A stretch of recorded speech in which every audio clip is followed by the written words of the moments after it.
łuny pożarów. Wszystko płonie, wszystko się trzęsie. Nagle całe domy zapadają się pod ziemię. Rozsypują się jak domki z chart.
Witam Was serdecznie w kolejnym odcinku Łukasz Kazek History Story.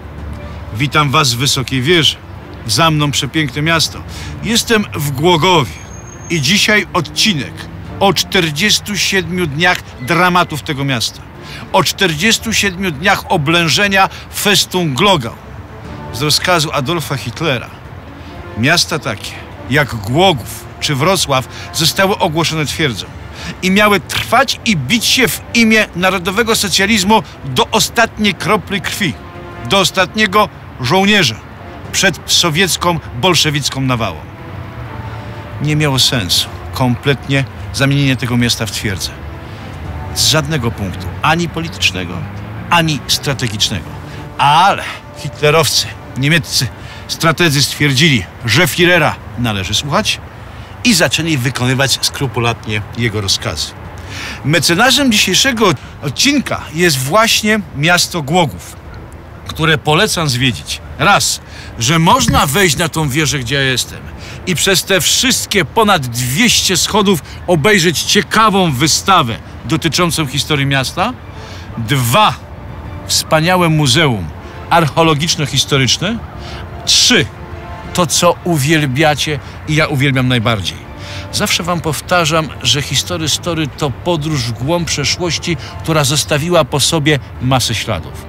To w tym mieście, uwierzcie mi, ta podróż w głąb przeszłości jest tak fantastyczna, że aż nie chce się stąd wyjeżdżać. I w tym odcinku ja do takich właśnie miejsc, gdzie czas zatrzymał się od 1945 roku, was zabiorę. Miasto to zostało zniszczone w 70%.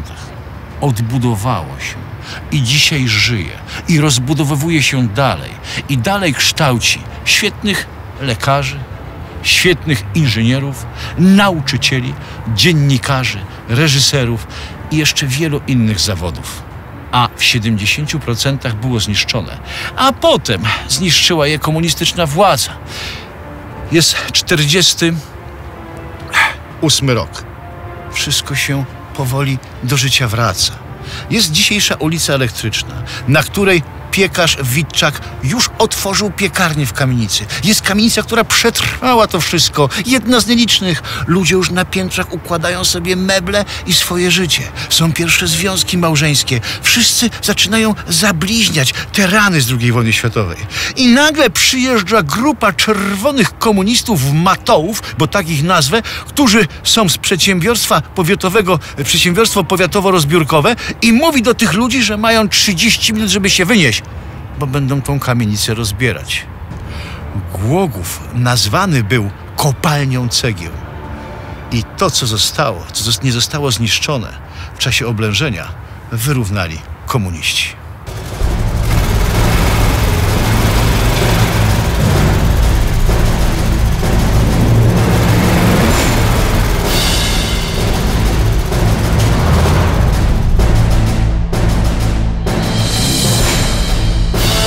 Początkiem lutego 1945 roku atmosfera w twierdzy Głogów jest wisielcza. I nie chodzi tylko o klimat, dlatego że na tym moście Hindenburg-Brücke, kiedy maszerują oddziały niemieckie właśnie w stronę centrum Głogowa, wisi 5 młodych mężczyzn. Wisi, bo zostali powieszeni. Na tekturowych kartkach mają napisy: jestem tchórzem, jestem zdrajcą, jestem dezerterem. I ci, którzy maszerują bronić twierdzy Głogów, widzą tych wiszących młodzieńców. To ma dodać animuszu, dodać siły, a przede wszystkim przestrogi, że walczymy do końca, do ostatniego naboju i do ostatniego żołnierza. Bijemy się za III Rzeszę i za Führera i oddajemy za to wszystko życie. Ale jeszcze przed tym udało się NSDAP-owcom i całej administracji niemieckiej wywieźć z miasta 30 000 ludności cywilnej. Pociągi stały w tunelu, oczywiście przez dzień, aby lotnictwo sowieckie i artyleria ich nie widziała, i nocą właśnie z tego tunelu wyjeżdżały. Tak naprawdę w Głogowie zostało około 3000 cywili. Byli tacy, którzy przez 47 dni oblężenia twierdzy nawet nie wyszli ze swojej piwnicy.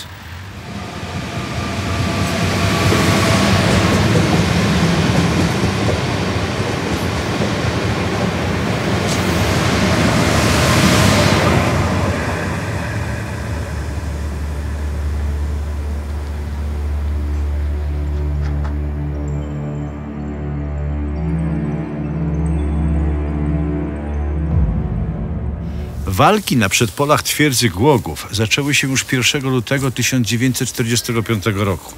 12 lutego zamknął się pierścień sowieckiego okrążenia. Tutaj, gdzie jestem, były umocnienia, które miały bronić właśnie miasta przed Sowietami. Przemysław Lewicki, autor książki Festung Glogau, dał mi unikatowe zdjęcia, które właśnie widzicie. Są to zdjęcia zrobione 3-4 dni po kapitulacji twierdzy Głogów. Unikat, bo tak właśnie to wszystko wyglądało. Słuchajcie, Sowieci ponieśli tutaj spore straty, nawet ogromne straty. Ponad 2279 żołnierzy sowieckich zginęło szturmując Głogów. Ponad 4000 rannych i zaginionych.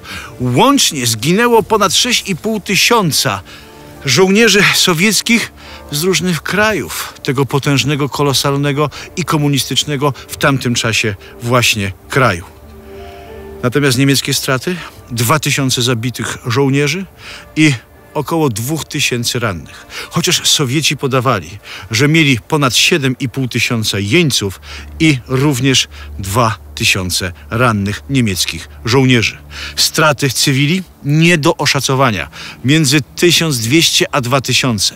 Dlatego, że oni byli w piwnicach. Mówiłem wam, że czasami nie wychodzili przez 1,5 miesiąca na światło dzienne. Kiedy padały bomby, artyleria, bombardowano miasto, zostali w tych piwnicach na zawsze. I autor książki, Przemysław Lewicki, mówił mi, że jeszcze w 60 latach w niemieckich gazetach pojawiały się takie ogłoszenia. W 60 latach, 20 lat po wojnie.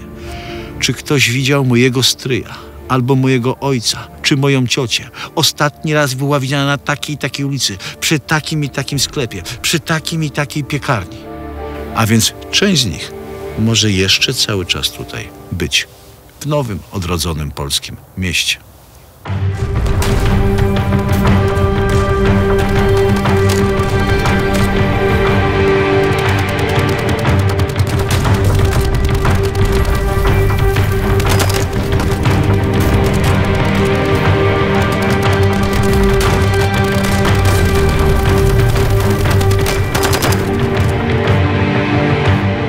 A co stało się z podżegaczami? Tymi, którzy w imię narodowego socjalizmu doprowadzili do ruiny to miasto, do śmierci i do zagłady tego właśnie pięknego miasta nad Odrą?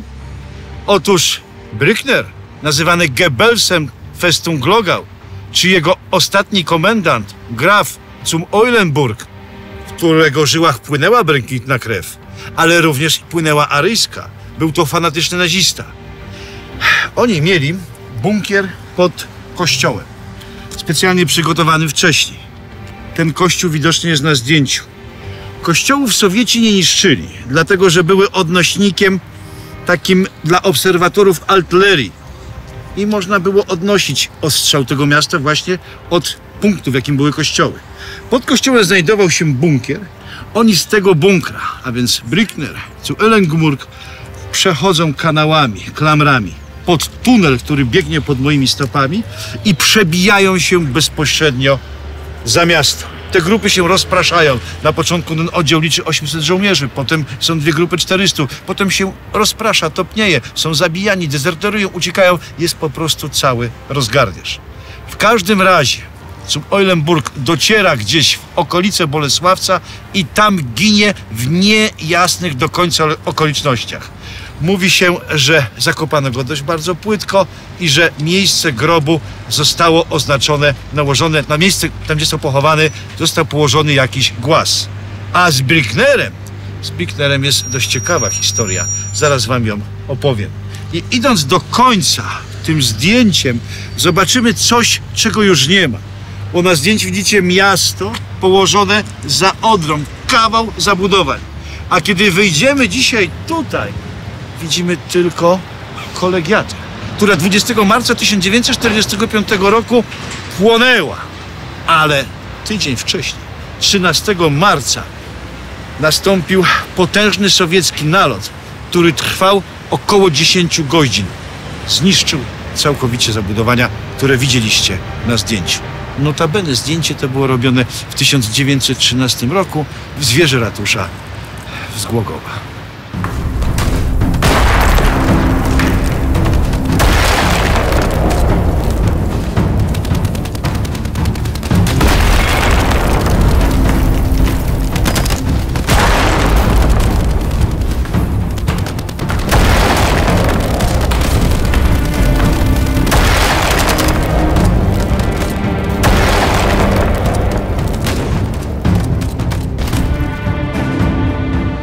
Paul Patzold był 66-letnim mieszkańcem Glogau, dzisiaj Głogów, i pisał pamiętnik, dziennik, po prostu tworzył zapiski, kiedy był zamknięty w twierdzy.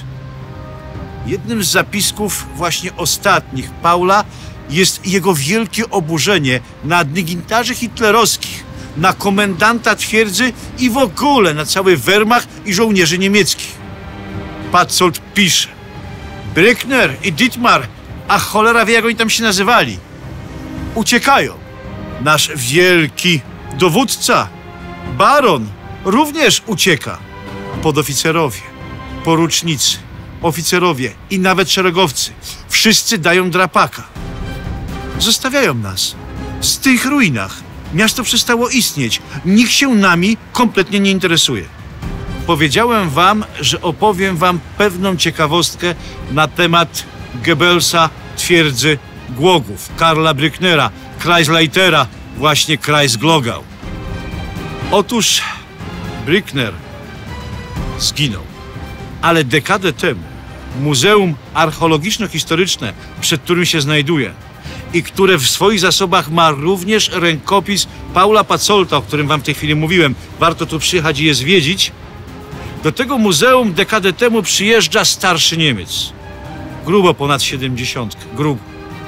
I nazywa się tak samo jak Kreisalter, czyli Karl Bittner. Okazuje się, że ten mężczyzna, który przyjeżdża do muzeum, to właśnie syn Kreisaltera, Karla Brücknera. I ten człowiek mówi, że on się wstydzi za ojca.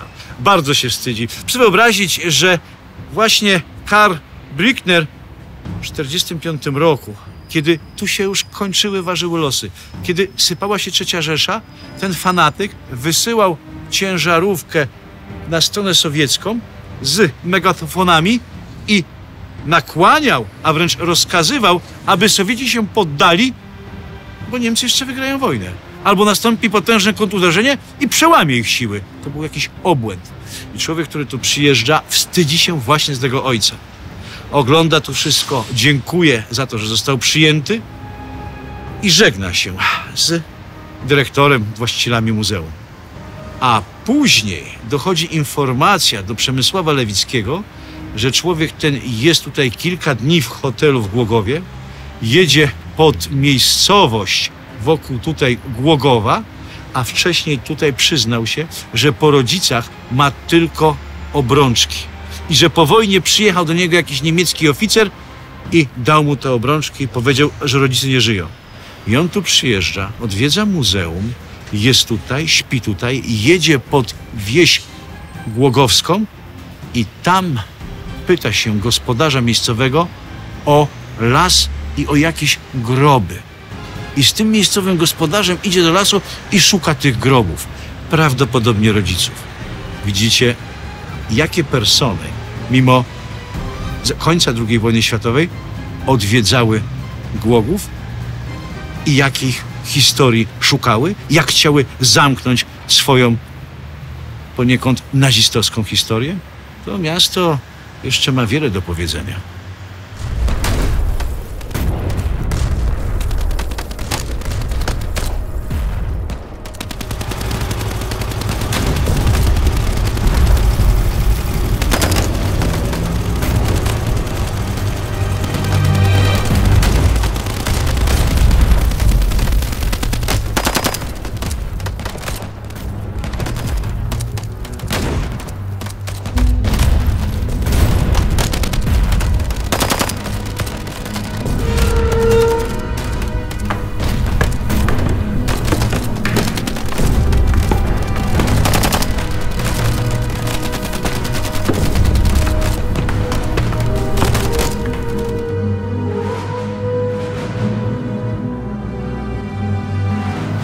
Z rozkazu Hitlera, kiedy w Głogów miał być zamieniony na twierdzę, z tego rozkazu wynikało, iż komendant takiej twierdzy to musi być człowiek wyjątkowy, przede wszystkim bezlitosny, oddany ślepo narodowemu socjalizmowi, ale też o twardym, niezachwianym i nie idącym w stronę kompromisu, ani, daj Boże, poddania się charakterze.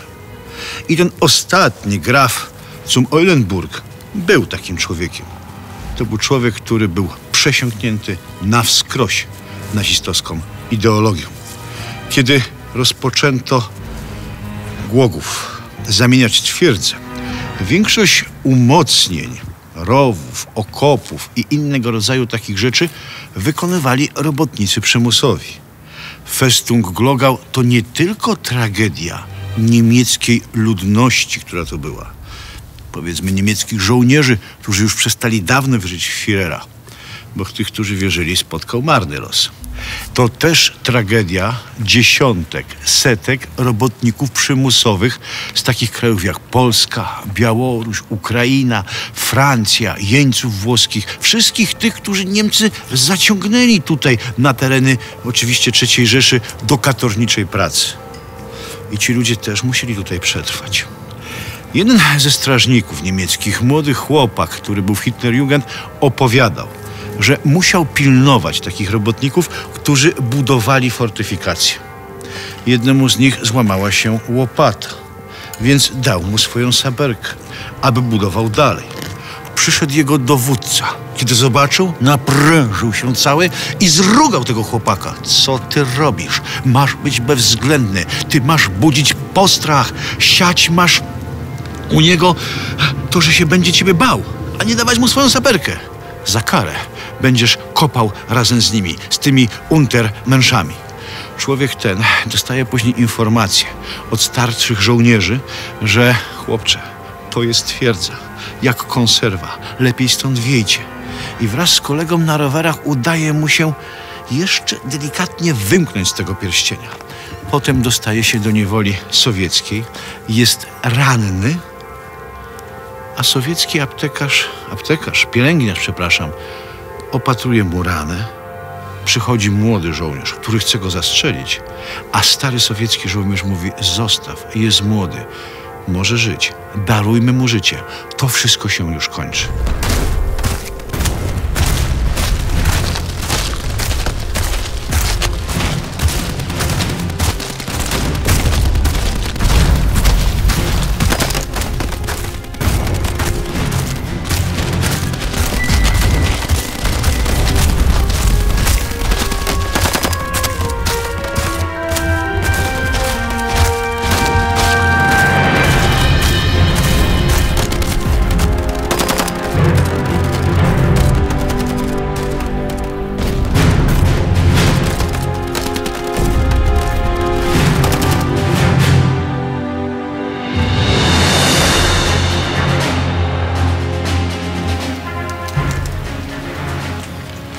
To miasto nie było sensu w ogóle zamieniać w twierdzę. Żelazny marszałek Führera, niejaki Schörner, postać bardzo znana, od razu skwitował. Głogów? Wątpię, aby wytrwał przynajmniej 2 tygodnie. A wytrwał 47 dni. Huk nie do zniesienia, opowiada jedna z mieszkanek Głogowa.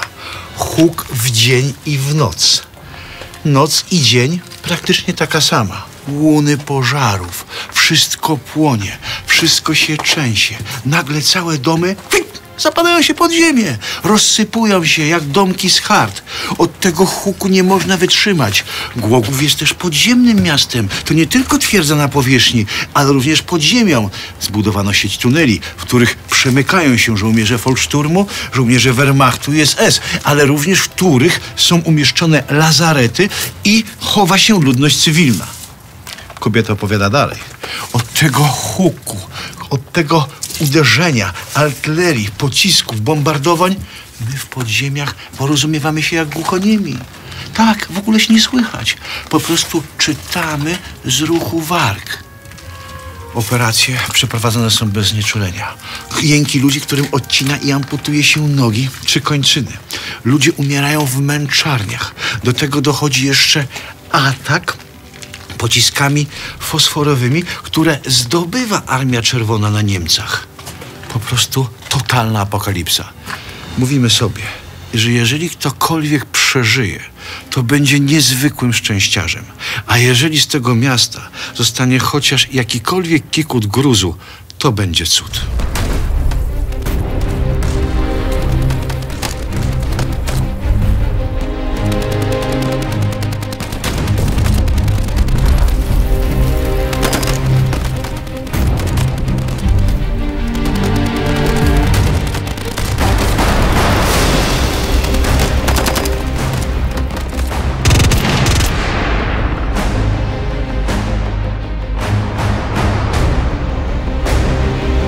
Trupy były składowane na rynku przy ratuszu, warstwami.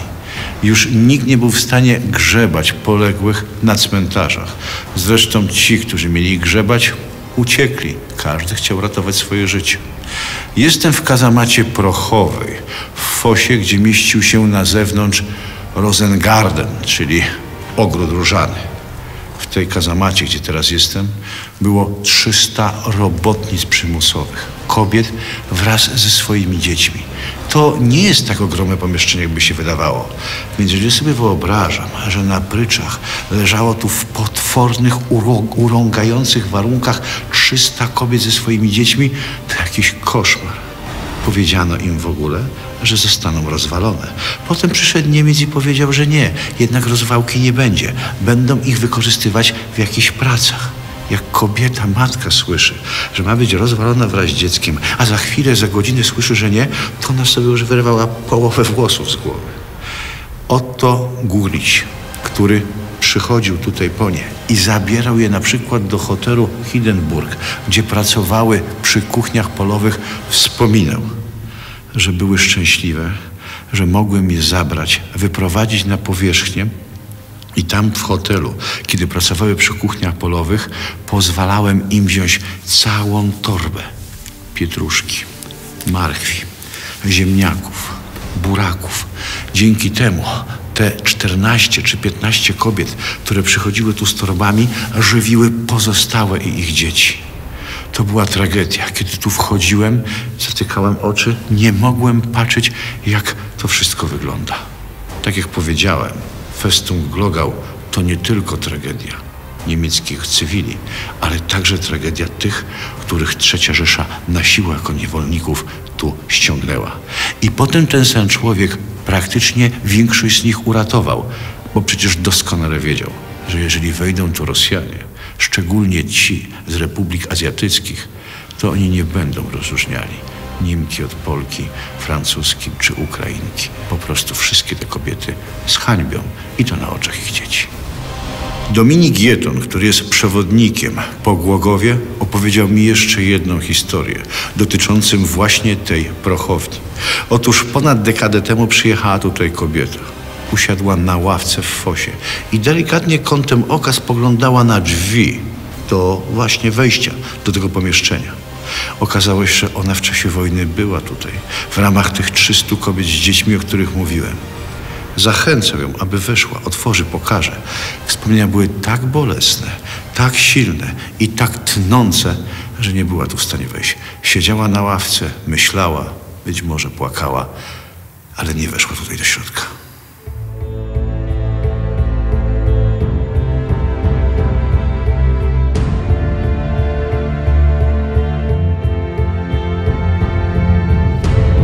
Dziękuję wam bardzo, że jesteście z nami, że nas oglądacie i wspieracie. Pamiętajcie o mecenasie naszego odcinka, miasto Głogów. Możecie tutaj przyjechać i zobaczyć wszystko to, co dziś my oglądaliśmy i pokazywaliśmy wam w naszym odcinku. Na przykład wejść na wieżę, czy iść do Muzeum Archeologicznego Historycznego, a także dotknąć wszystkich tych śladów, które pozostawiły po sobie wydarzenia z 1945 roku. Wydarzenia straszne i dramatyczne dotyczące twierdzy Głogów. Chciałem bardzo mocno podziękować Przemkowi Lewickiemu. Jest to autor książki Festung Glogau. To właśnie ta książka zainspirowała mnie do stworzenia tego odcinka. Wielkie podziękowanie dla Dominika, który jest przewodnikiem po Głogowie. I również bardzo mocno dziękuję Adamowi Borusewiczowi, który zaprosił mnie na festiwal historyczny w Głogowie i z którym właśnie utkaliśmy całą tą historię, którą dzisiaj oglądaliście. Chciałem bardzo podziękować również wspaniałym rekonstruktorom z grupy rekonstrukcyjnej Festung Breslau, GRH Regiment 54, GROT, Głogowski Ruch Odkrywców Tajemnic i ogromne, nawet przeogromne podziękowania dla Darka Kopczy.